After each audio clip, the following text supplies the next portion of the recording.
It was supposed to be private. Just a quick flirty snap I sent to my fiancé while he was out of town. Something playful. Something just for him. But somehow, that picture ended up in the hands of someone else. Someone who used it to blow up everything I thought I knew about my relationship. My wedding, my trust, my entire future, destroyed by a single screenshot.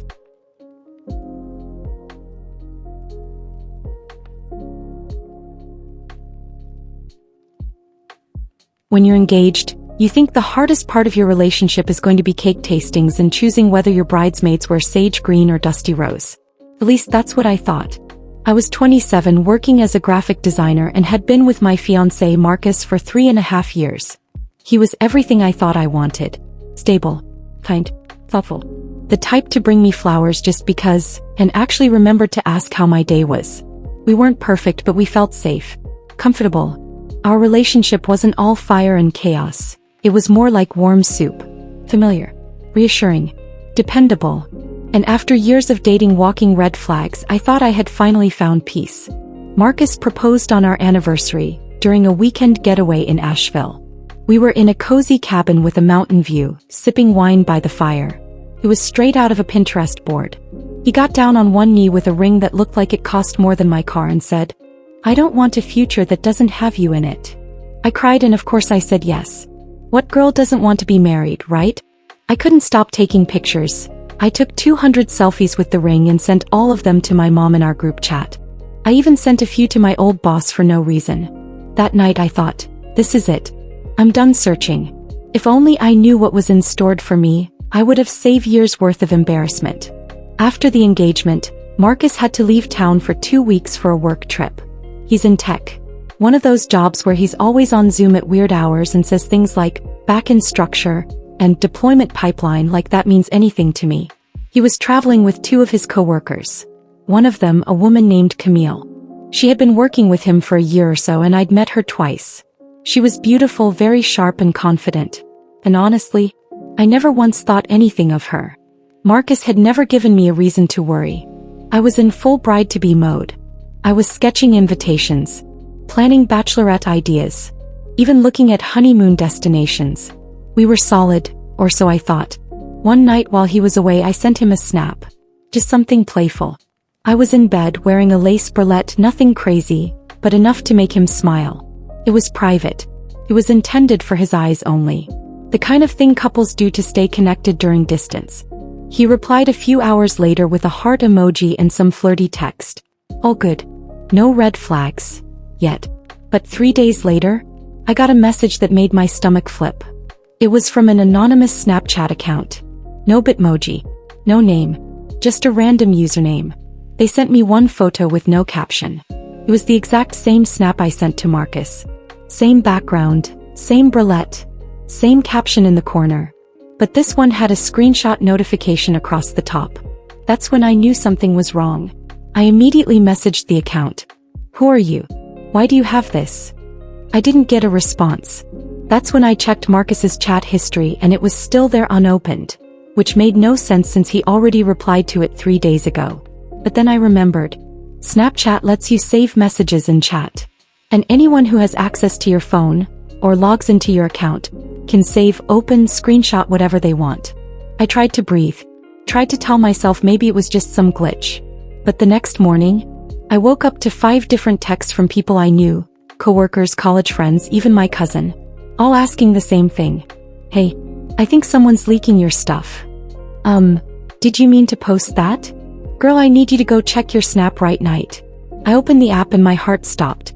Someone had taken the snap I sent to Marcus and posted it on his public story. My fiancé, my man, the person I was planning to marry in 6 months, had a private photo of me sitting there for all his followers to see. Everyone from friends to colleagues to family members and even strangers. Gone in 24 hours? Someone had already screen recorded it. I called him instantly. No answer. I texted him. No reply. I FaceTimed him. He declined it. He finally texted me back 5 hours later. OMG, I'm so sorry. I didn't know it was posted. I have no idea how it got there. No idea. So it magically appeared on your public story? I wasn't buying it. I I told him I needed answers. And I needed them fast. Because this wasn't just embarrassing. This wasn't just a mistake. This was a violation. My body, my privacy, my trust. All thrown out like content for public consumption. And for what? For some views. For a little bit of attention? Or was it something even worse? I was spiraling. How could he do this to me? But I also knew.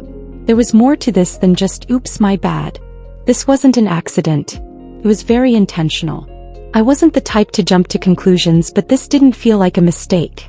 This felt personal. No answer, so I texted him. Still nothing. Then I tried FaceTiming him and he declined the call.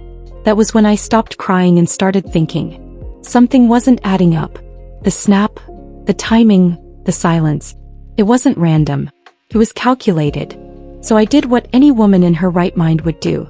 I went into full investigator mode. Marcus had left his iPad at our apartment. He barely used it, so it hadn't even crossed his mind when he left for the trip. But lucky for me, it was still connected to his iCloud. I opened it up, went straight to his Snapchat, logged in without any issue. And what I saw changed everything. The snap I sent him was saved. Not only that, but it had been forwarded. Not posted by accident. Forwarded to another person's chat. And the recipient? Camille. His coworker. The one traveling with him. The one I never worried about. I scrolled up.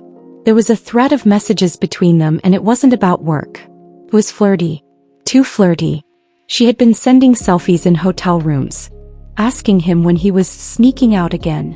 And then, there was a message from Marcus saying, "She just sent me this. Thought you'd like it all."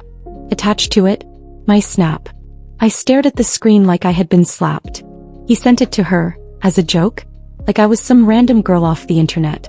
Like my body was just content for him to pass around for fun? I couldn't breathe. That was supposed to be for him. That was supposed to be private. And now look. His side chick had it saved to her phone. I scrolled more, fast, angry, sick to my stomach. He had called me beautiful, said he couldn't wait to marry me. All while sneakily texting Camille. The most recent message? "She's acting weird. I think she found out." That's when it clicked. Camille had posted it. Not by accident. On purpose. I don't know how, but she got into his phone. Or maybe she logged into his account with his permission. Either way, she wanted me to see it. She wanted to humiliate me.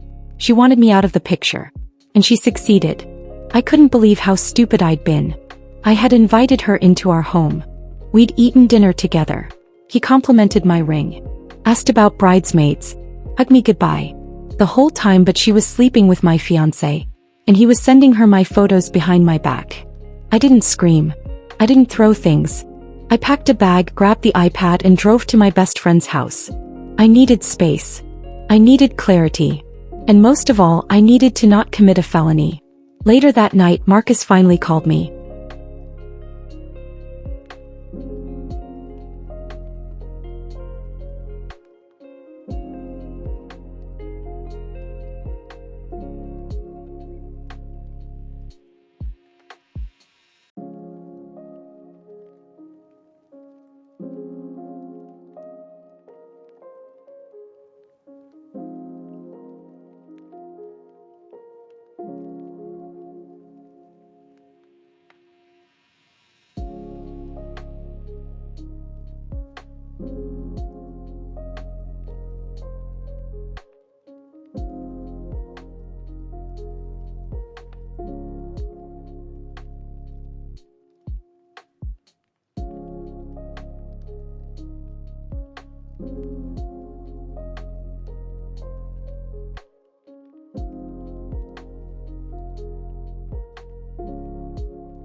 you.